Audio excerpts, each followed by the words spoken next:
Hello and welcome to another Awesome Archie training session. Uh, we are really happy that you're joining us. It's December, we're all exhausted, and this is actually going to be our last official training session of this year. So we hope that you find this useful. In this free training session, we're going to be talking to you about the SEN Register, and it's our Awesome Archie Back to Basics guide. And it's a little bit of a sort of facts section that I bet you didn't know. And there are lots of people that will already know this information, but there are so many people that are still confused about some of the things that we know are back to basics, but we simply don't have the time to talk about them. So we've chucked this together for you in the hope that you can listen to it in your own time and get a little bit more up to date training just as you're chilling out at home.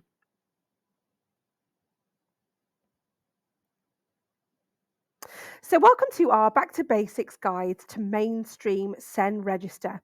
This is our free training video, and it's been created to support all mainstream primary and junior schools in the UK. We at Awesome Archie hope that any new to the job Senkos, teachers, or TAs will find this guide super useful and offer you some additional support. However, it is important that we say that it doesn't matter how long you've been teaching and how long you've been a Senko. Legislation changes, guidance changes all the time, and none of us are able to keep on top of absolutely everything. So there will never, ever be any judgment from us here at Awesome Archie, and you can always drop us a message or an email. Just simply go to our website to find out how you can contact us. And like I say, there's never any judgment. We're here to help, and we know that you guys do an amazing job. Thanks for everything that you all do to support all of your pupils, obviously, but for us particularly, the awesome neurodivergent pupils that are in your schools. We are very grateful for what you do. So, what is the SEN Register? The SEN Register is a school record that names their wonderful children who have got special educational needs or disabilities. The SEN Register is the thing that helps schools to identify and to support those children with special educational needs. And it is there in principle to help ensure that children receive all of the appropriate assistance and interventions that they need to support their learning. And obviously, on paper, that sounds incredible, and it would be perfect if we could all do it. But for real life, it is simply not that simple. And first of all, we've got to talk about the actual qualification for getting on the SEN register. And this is the main crux of this training session, just because I'm lucky enough to be on a lot of SENCO forums and a lot of teacher TA forums. I also am very lucky to have great relationships with many head teachers, many SENCOs, and many support workers. And we were surprised at how many people in the working profession who are still unclear of who qualifies. Now, because we're lucky enough to speak to lots of mainstream school teachers, we can then identify that there are lots of people who are slightly unsure of exactly which of their pupils that they should talk to their SENCO about getting on to that SEN register. And for us, this isn't a surprise. With the current lack of time, teachers we know are so overworked, SENCOs especially, so much to do, so little time. And of course, the struggle with funding that we all face to get up to date and consistent training. It's no wonder that there is still some confusion. So we are here just to break it down for you and to simplify. There also seems to still be a bit of an outdated idea that only the children with a formal diagnosis, and in some cases, only those children who have had an NHS diagnosis, not even a private diagnosis, can qualify to be on the SEN register. And we are here to tell you that as of 2024, 2025, that is simply incorrect. It is not true. So we are here to tell you who does, in fact, qualify for your mainstream school SEN register. Now, there are 5 simple words that you need to remember, and that's it. So it might not be easy to support these lovely children, but it is easy to know who needs your support. It is any pupil within your mainstream school that requires additional to or different from input. Additional to or different from. It's as simple as that. Whenever you have a child that regularly requires any form of additional support, We're not talking about the one-off bit of confusion, of course, whether that be from an academic standpoint or from an emotional overwhelm point of view or a sensory input, that kind of thing. It's that pupil that has a diagnosis, or you believe that they will possibly receive one or possibly could receive one in the future. It's the child that is struggling in comparison to the majority of their classmates, whether that be through official age related expectations or just visually from your point of view with their attitude to learning. The pupil that you know as a teacher, you're going to have to create some adaptations within your lessons. You're going to have to change the pace, create some extra resources, or add some extra details in. Any of those children, it's additional to or different from the majority. So every one of those children should really be on your SEN register. Now, for full details of this, I can't go into it because obviously it would take me 3 days. But you can check out the Children and Families Act of 2014. And this is particularly spoken about in Part 3, Section 21, Subsection 1. Very, very simple read, particularly if you're in the business, it breaks it down for you. And it means that you have got something to refer to if you're questioning your own judgment. Refer back to that piece of legislation because the legislation is the law. So you don't need to know it, but you need to know that you can refer to it. Now, the question we hear, or it's more of a shocked statement, is, oh my God, that's so many. Yeah, it's a lot more pupils than are already on your register. I can guarantee you. Actually, you should never say guarantee. That was very judgmental. I would be delighted if you could say to me, yeah, we've already done all that. I'd be like, yes, winner. So we're fully aware that when you take a deep dive into all of your pupils, immediately you'll know that your SEN register number is going to jump up. It is going to increase. And we're also acutely aware that this can be extraordinarily daunting for head teachers, particularly for SLT, for ELSAs, SENCOs. However, coming at this from both an educator, a SENCO standpoint, but most importantly for me, as a parent of 2 neurodivergent children, who one is in mainstream, one is no longer in mainstream, we know that the school staff, you guys only have our children for a few short years. But we as parent carers have to continue this fight for the rest of their lives. And your early interventions and on paper evidence, by getting them onto that SEN register, you may not see an immediate change, but let me tell you, you will be making a difference to the lives of children like ours who are now young adults. It helps them move forward. It helps us in the senior years get access to an EHCP, to perhaps specialist provision, to assisted work into adulthood so they can contribute to the community.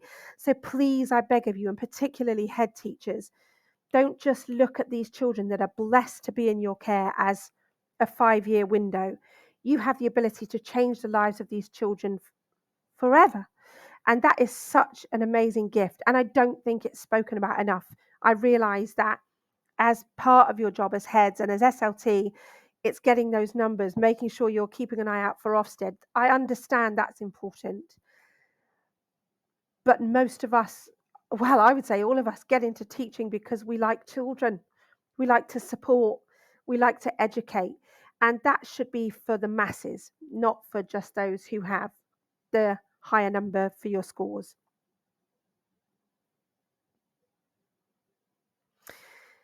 So neurodivergent individual plus environment equals outcome. Dr. Luke Bearden, for any of you who don't know Dr. Luke Bearden, oh my goodness, just the most fascinating and incredible educator. Please, please, please do check him out. He wrote in one of his latest books, autism plus the environment equals the outcome. The outcome may be positive or negative, but the person who's autistic remains the same. It's the environment that leads to the outcome, which is just a phenomenal sentence, isn't it?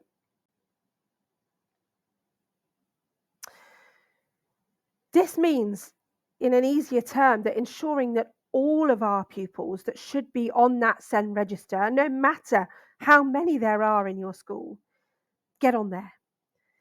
That means that we're able to then better tailor their learning environment.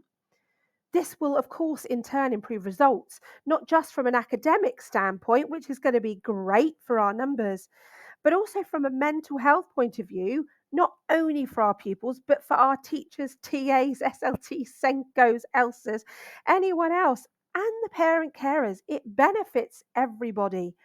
And yes, there is the additional paperwork. I understand that. But actually, it's so much easier to get these children registered onto the SEN register as soon as you are thinking that we have got different from additional to than it is to chase your tail when inevitably a year or two down the line you're going to be trying to gather evidence because things have peaked and we're now in a negative space. And there's a bit of a trigger warning here because I am going to be talking about gaslighting, which is very sad. But part of what we do here at Awesome Archie is to listen to everybody, the positive and the negative. And so this is something that I have heard more than once. Therefore, I am sharing it just so that you guys know that you're not alone if this has happened to you, but also what you can do about it. Never be afraid to question leadership. Never. This is not just in schools, it's everybody. We all have a right to question our leadership. If you are one of the, hopefully, I've bracketed hopefully very few, but there are a number that I have heard from, unfortunately, of teachers and TAs that have been told that the pupil in question isn't bad enough. I mean, as if that sentence isn't insulting enough anyway. Or it's too much paperwork, they'll be leaving us next year. And unfortunately, these are real quotes. Please remember that I know the conversation is going to be difficult because this is coming from your employee potentially, from your employer, I beg your pardon, potentially. But remember that these kids deserve better than that. And they can't fight for their own rights at this age. They may do when they're older. So don't be afraid to advocate for them. Don't be afraid to stand by your gut feeling. And don't be afraid to say, actually, thank you, but I'm not sure you're right. Refer back to the Children and Families Act 2014, Part 3, Section 21, Subsection 1, because actually your head teacher might not be doing it for a malicious reason. They might just be perhaps not quite as in the knowledge as they would like to be. So you could be doing them a massive favour. Um, but most importantly, you're going to be advocating for the child who really needs your support. If you believe them to be different from or additional to, not just a one off, then they qualify. Don't be afraid to argue it or question it. So we just want to say thank you so much for your time. As I say, this is our last short bit of basic training for 2024, and it's been an absolute privilege. We are very grateful to any schools, any organisations, any businesses that allow our opinions and our learning to come in and support your staff members, your friends, your family members. We never take advocacy for the autistic community or any neurodivergent community for granted. It is absolutely at the centre of everything we do. And we want to say thank you for all you do to support us. If you want any more information, please just go to our website, www.awesomearchie.co.uk. Feel free to drop us an email at awesomearchieontour@gmail.com. I will do my best to get back to you, but I will obviously be sharing some family time with my own gorgeous kids over this holiday break. And do follow us on all of our socials because there is often some silly content on there, but there are often real short snippets of absolute genius that have been sent to us from parents, carers, and teachers alike. Also, if you have a question and we are not able to answer it, we are lucky enough to work with some of the UK's leading SEN educators, like Dale Pickles, the Sencast, and the creator of B Squared, like Tigger Pritchard. We are so lucky to have these people at hand, and we are able to ask them the question, and I can get back to you. So please know that they are there. If you ever want to delve in and you want to do a deep dive training session, do Google them. The SENcast is a free online podcast, which is fantastic for all educators and parents. And Tigger Pritchard is fantastic if you have the funding to get in school training. What he doesn't know, you probably don't need to know. But as we say, thank you, and we want to wish you a very happy Christmas and a very blessed new year. And keep up the brilliant work. Thanks for looking after all the awesome students in your school.